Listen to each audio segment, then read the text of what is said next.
Coming to the keywords and identifiers. What do you mean by keyword and what is an identifier? To start with, so when you are creating a new class, so we do like git status and we work on it. Git status, you can see one small change, but fine.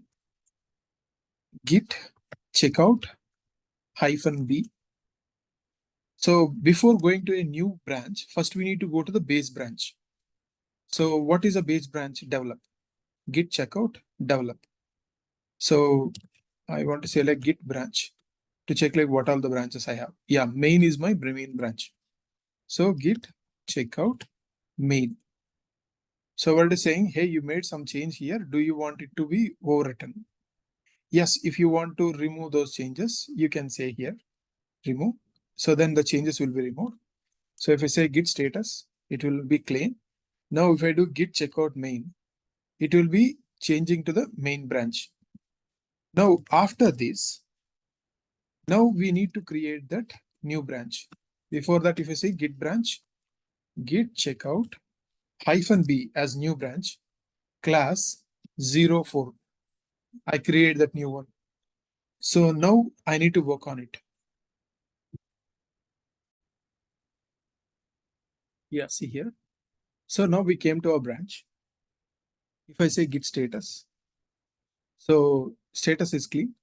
Now we can do our changes, whatever we are feeling. So here, if I need to work on like the new thing, where you want to work on the arithmetic operations or like the keywords, what I can do is like the keywords which I need to work. Keywords example.py. What are the keywords? Why we need them?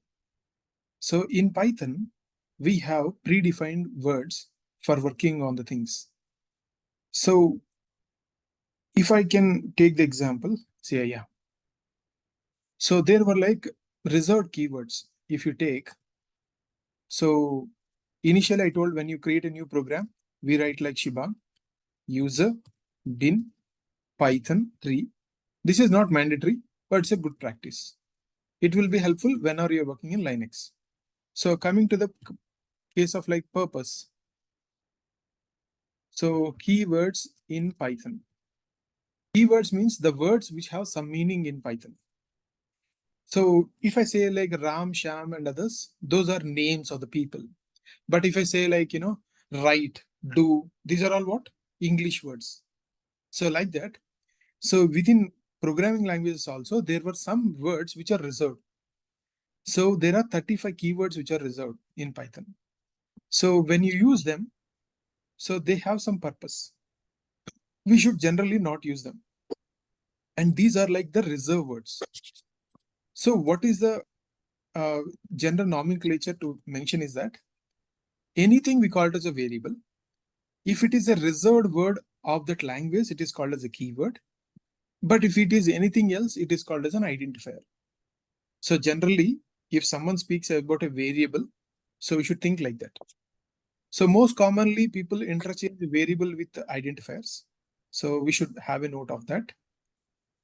So now coming back to this one, within these keywords and identifiers, how it actually works.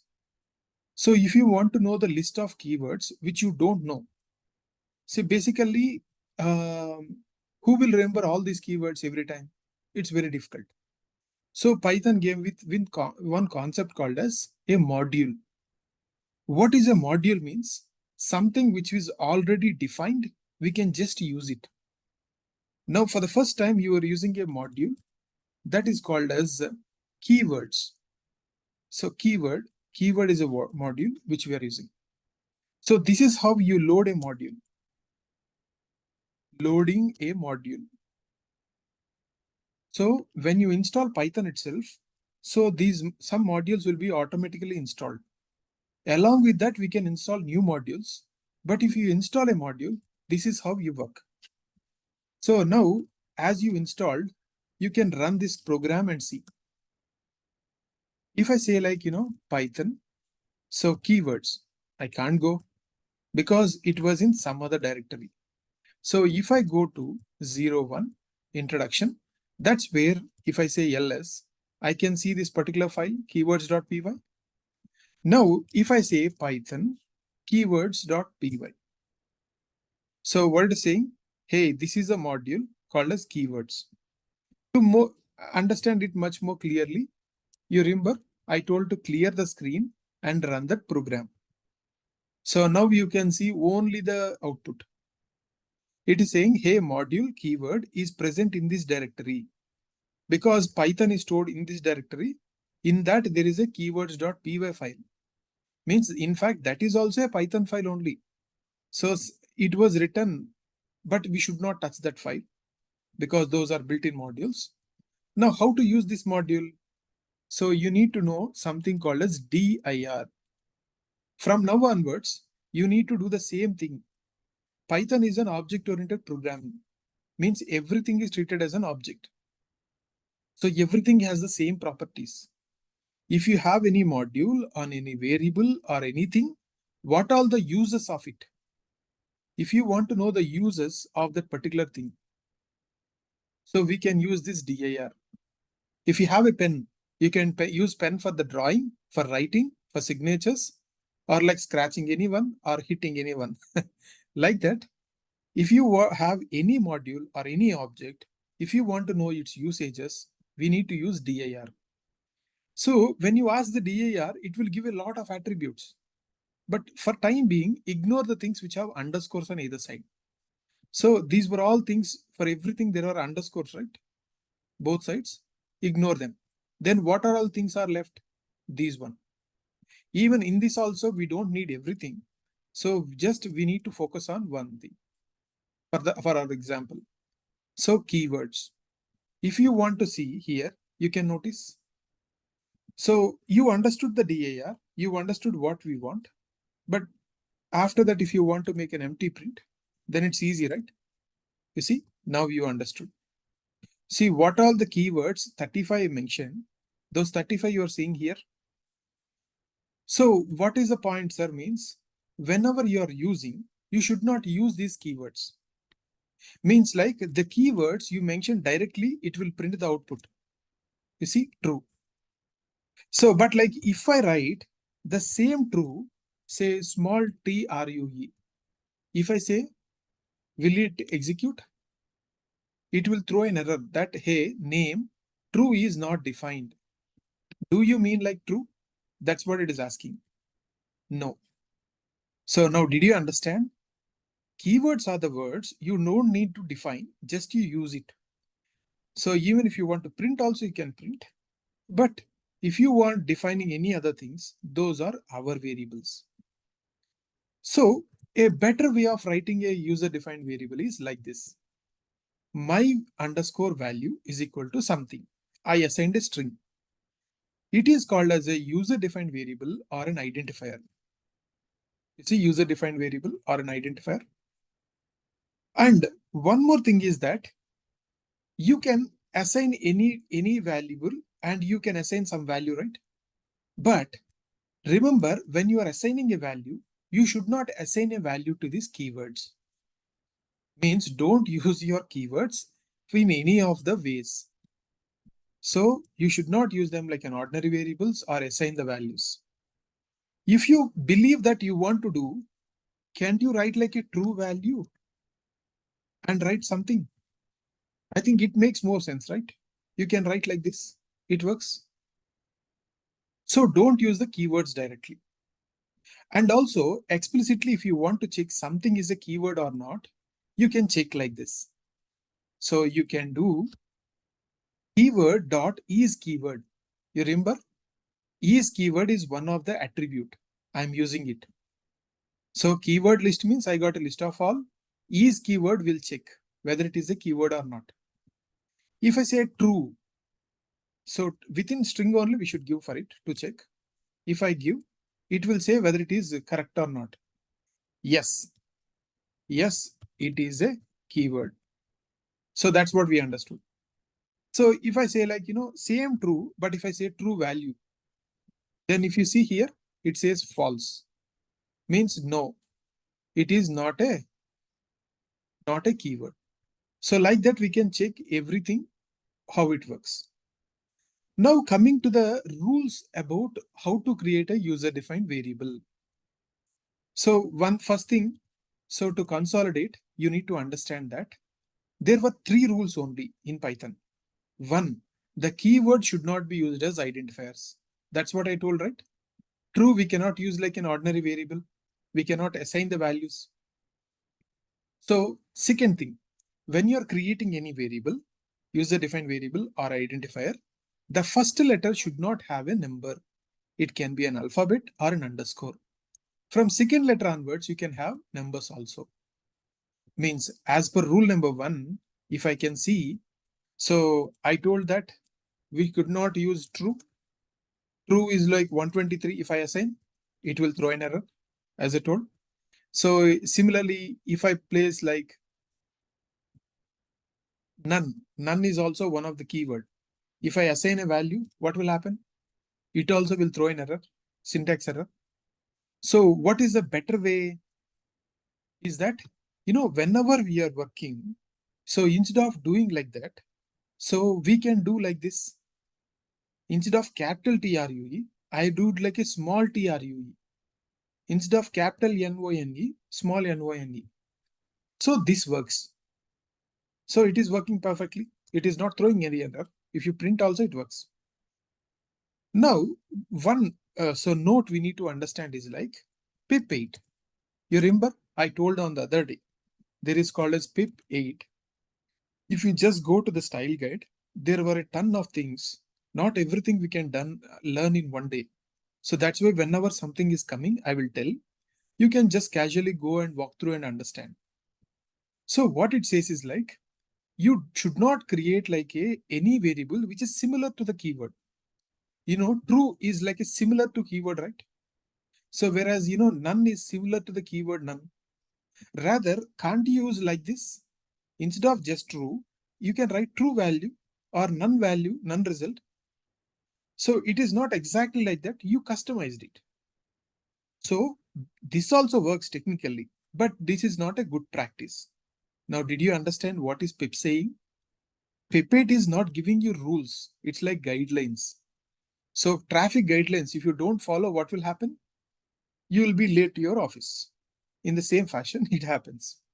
So similarly, coming to the case of rule 2 and 3. In rule 2 and 3, what it is saying? So the first letter should be an alphabet. Second letter onwards, it can be alphanumeric. See, it's a typical name. It works. Name of the student. We can have underscores also within the things. First name, underscore also within it. So first character, it will check whether it is a alphanumeric or alphabet or an underscore. Yes. We can have numbers also. See, we can have underscores, zeros and everything. But did you see in all these cases, the first letter is a alphabet or an underscore. So alphabets.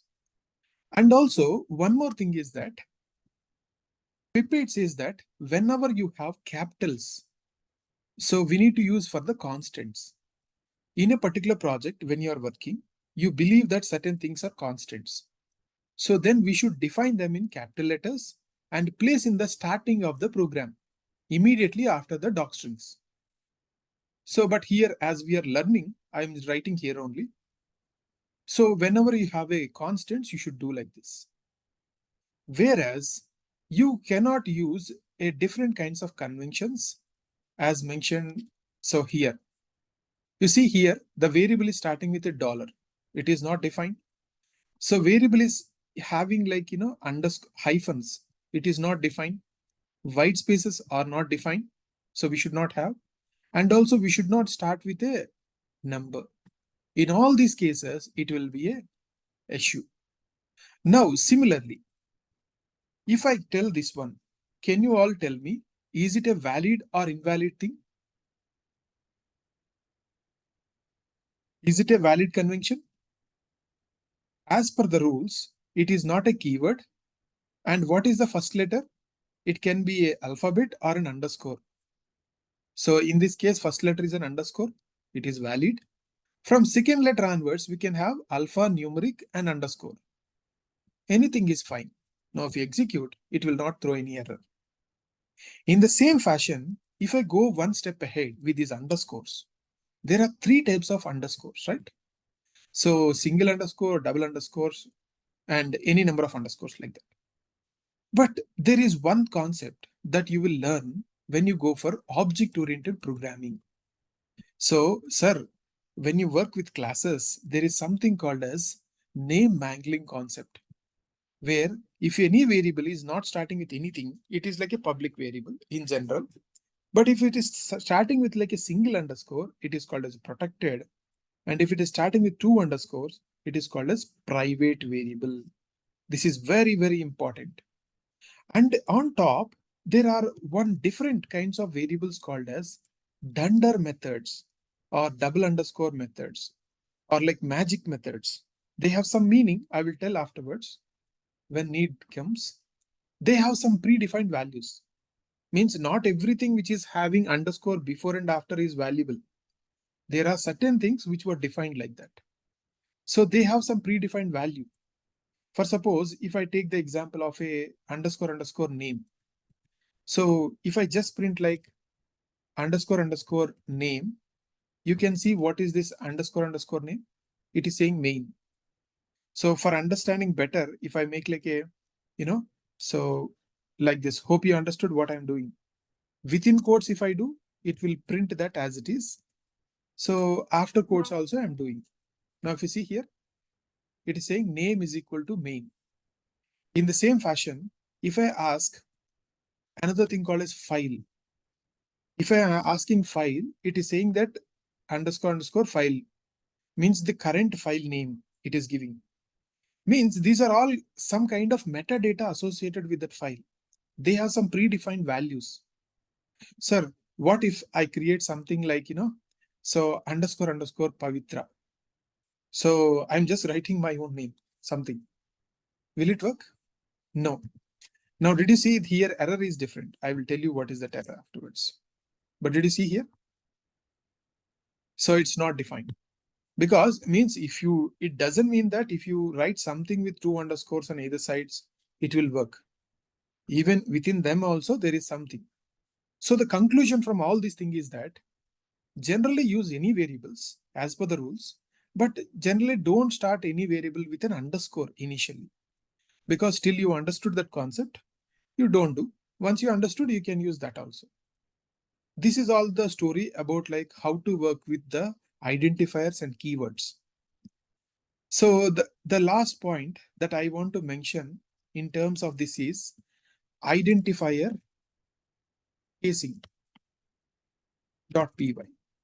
So what is this identifier casing? How it actually helps? So if you ask, so in the programming people, developers of different languages, there is a big quarrel. So means like some kind of cult fans base actually, I would say. There are two types of, cases.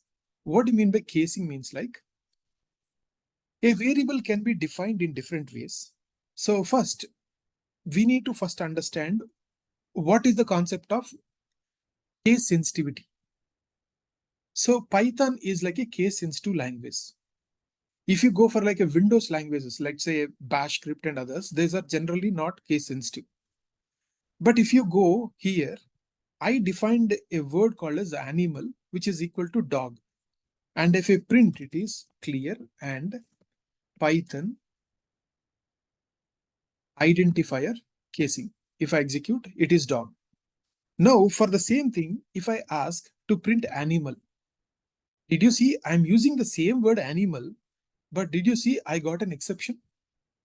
Why? Because it is exactly same like that, but one character different, right?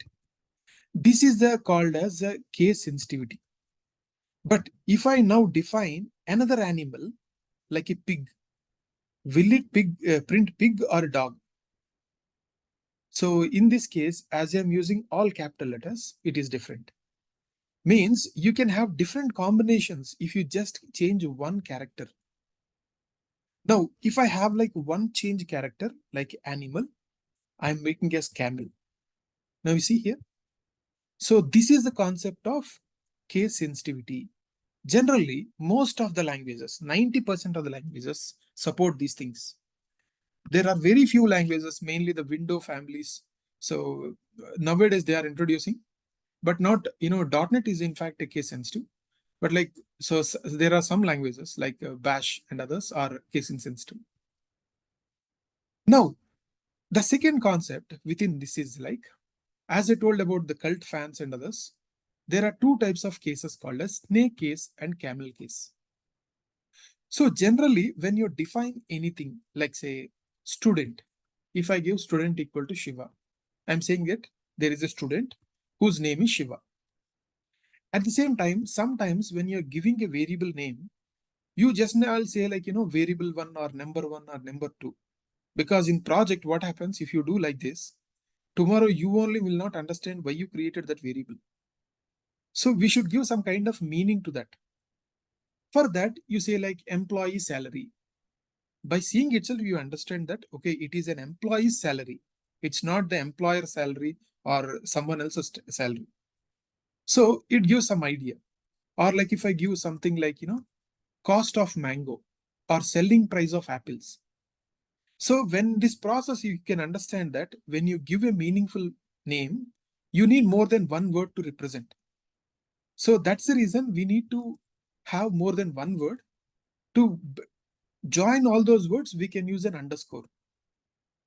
So this is called as underscore casing. Whereas there is one more thing called as camel casing. Means you see here, the same things, whatever I wrote in a underscore casing or like snake casing, I'm repeating them in the snake casing. So camel casing. Snake r underscore. Just imagine like how a snake goes, right? Left, right, it will go like that. So that is like snake casing. Camel casing. You can imagine the hump of a camel in the back, right? Every word, first character will be capital. Like that, they will join. Selling price of apples, like this. So there are different languages which dictate different kinds of things. But in Python, they say that for class names, you can use camel case. But for all other cases, we should go for snake case or underscore case. In fact, there is one good article also. I have placed an IEEE article which says which is good for like, eye tracking, camel case or underscore case. It's a very good article. Just have a look at this white paper. But this is a recommendation, which is everyone is working on the same. So as I told the conclusion, class names we can write with camel case. All other variables, function names, variable names, everything we should go with underscore. But sir, here I wrote variables with camel case. What happens? Will it throw in any error? No. As I told, Pip8 is a recommendation. It's not like a rules. It's a recommendations. If you follow, it's a best practice. Next, coming to the last part here, in terms of multi-line statements. So what are these multi-line statements? How they work? If I start with, so it's a old and legacy concept, but I am trying to help you. So this concept to understand, generally, if you want to work with these things, first, let's say I have some kind of expression. I have some addition, subtraction, multiplication, and all these things. In fact, in Python, we can work on all these operators. It works perfect. For some things like, square root and others, we don't have an operator. There is another way of using it. I will show you it afterwards. But we can do. But what if, sir, I have more than one line? Means I have a very big statement. Say like I have a very big statement. So when you have multiple lines, to better execute, we need to have this operator. Do you know, if I don't have anything, see, it will throw in errors. Did you observe? If I execute, it throws an error. This is like a division operator. The reverse of division operator is called as line continuation operator. So this is called as line continuation operator. And so if you write like this, line continuation operator, you can execute. You can go for multiple lines and execute. Now here you need to understand one more thing, that Python is an interpretation based language. So interpreter language means Python is an interpreter language. Interpreter based language means line by line execution happens. Means Python will not execute directly on the machine. First, Python will convert that code to the C language, and then it will go to the assembly and machine level language. So this is how like it works on the machine. This is a process. Due to that, each line executes separately. This is very, very important concept. So it will process one line at a time only. But if as it processes individually, fine. But there is an issue with the second line. We don't know which one to be connected with. When you give a line continuation operator, you are telling that, hey, there is one more line, combine that line before processing. So it will treat all of that like a single line. Now the same thing will happen again. If I have like a multiple things for everything I am doing, did you see for the last line I am not adding, because it makes no sense to add at the last line. I can execute it. And also sometimes some people will write comments. Generally comment line we can write here, right? Comment, if I write comment, nothing will happen. But after the line continuation operator, you cannot write anything. So this is one thing we need to be very, very important. After line continuation operator, you should not write anything. So note, after line continuation operator, even comment should not be written. Should not be written. Why? When you don't have a sufficient line only, you're going to the new line. Then why you want to add again? So that's how they have decided. Next, sir, what if I have like a 10 lines or 20 lines or 30 lines? Can I go to each of the line and write this slash? It is not a practical thing. So for better handling that, there is another way to do, that is called as using the braces. Did you see the brace? In Python, there are like three types of braces. One is parentheses, square braces, and flower braces. But we should use only parentheses. I will tell why.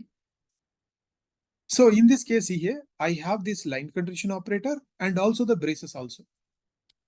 So will it happen any issue? No. So means like when you have the brace, you don't need to have the line continuation operator. So generally, if it is one or two lines, you can go for line continuation operator. But if it is more than that, it's better to go with these braces. This time, see, I didn't add any line continuation operator, just a braces. It worked perfect, right? So now let me try with a different braces. This is called as parentheses. It is working perfect. What if I give like a square braces? It works, but it is creating something different. So this is called as a list. You will learn about it afterwards. That is one kind of data structure. Similarly, if I use like another brace called as flower brace, so then also it will take, but it won't give the direct value. This is called as a set. You will learn about it afterwards. Now, the conclusion is that you should use only parentheses for time being. And also a typical line, it says that it should have only 79 characters. So, why, sir, how they mention like 79 characters? Why only 79 means? So these rules were framed when you are working with like the old CRT monitors. I don't know whether you were aware about this old CRT monitors at this moment, but if you know, the screen will be very small. So to work on it, they told that only 79. But if you go beyond that also fine. But whenever you have a line which is bigger than that, you use either a line continuation operator, if it is 1 or 2 lines. If it is more than that, use the parentheses, braces. So hope now you understood. And also the one more important concept is about the interpreter based language. This is the most commonly asked question everywhere. So how Python works? Python will come to some convert to base language called a C language or so Java or like .NET. Most of the Python is like C based implementation called as Python. So that's the reason it will convert to this thing. And the last thing you need to understand about semicolon operator.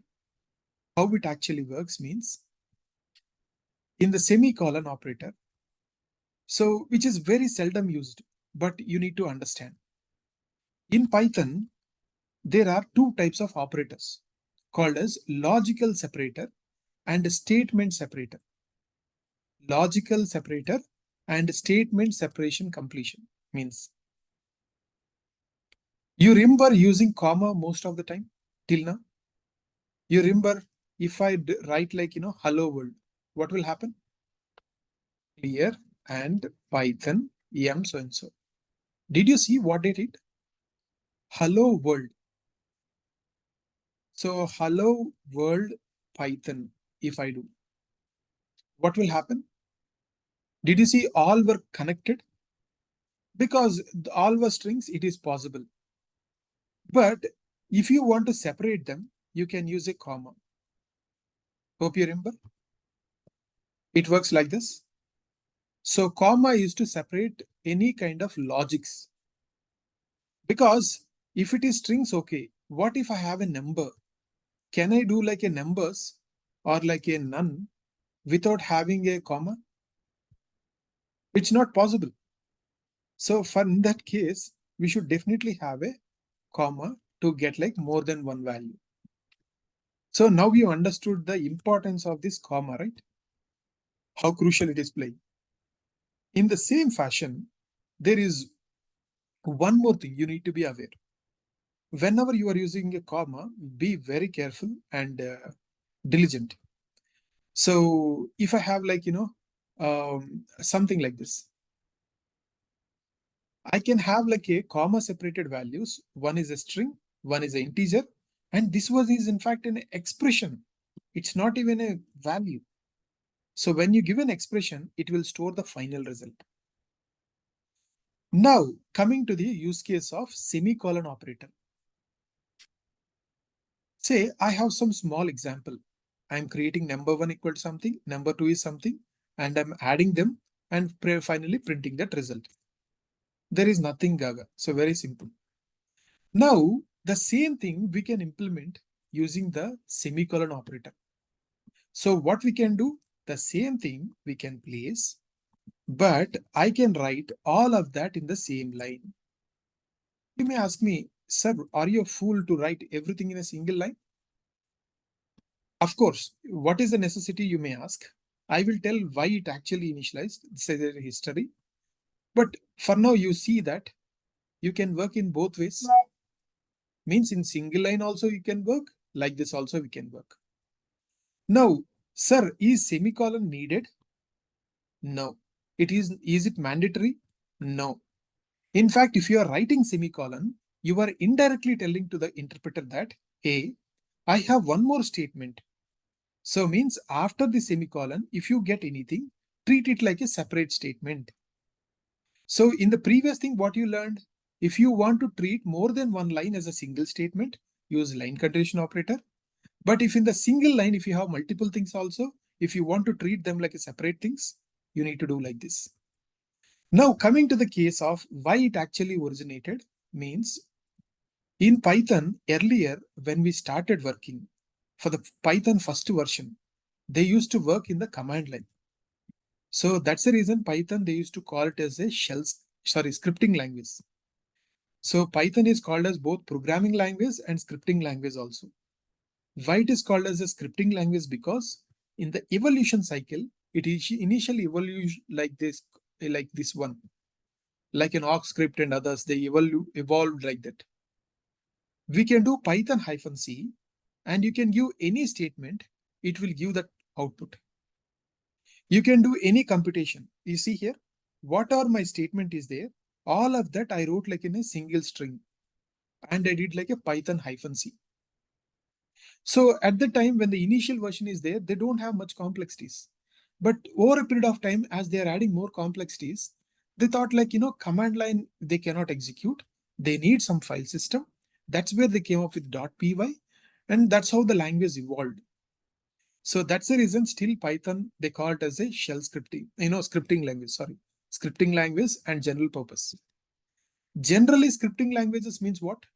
Shell script, bash script, or like PowerShell, K-shell, all these things. What is the concept of scripting language means?